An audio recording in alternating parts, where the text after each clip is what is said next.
Le parvis des Essers s'est transformé en industrie le temps d'une journée.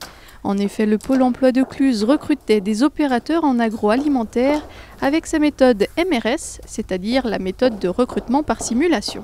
Alors la méthode de recrutement par simulation, c'est une méthode qui a été développée par la NPE il y a quelques années déjà.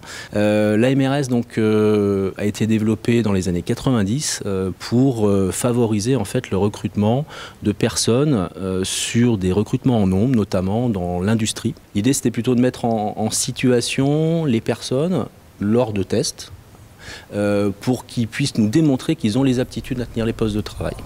L'objectif était donc de recréer les différentes situations rencontrées dans cet emploi et de tester les compétences et les aptitudes des demandeurs d'emploi, comme par exemple le conditionnement. Si on regarde par exemple le test qui est ici, donc ça c'est un exercice qui s'appelle l'ATI-boîte, c'est un test qui est lié au conditionnement.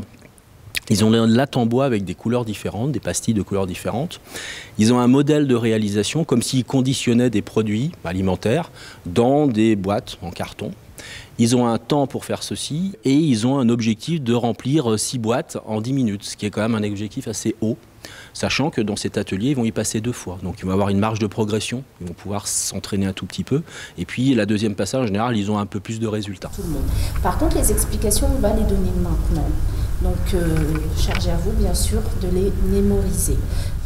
On a appris comment ça se déroulait dans une entreprise agroalimentaire. Je vois par rapport à l'hygiène, l'organisation du travail, la chaîne, tout ça. Je pense que ce sera le nouveau regard d'aujourd'hui.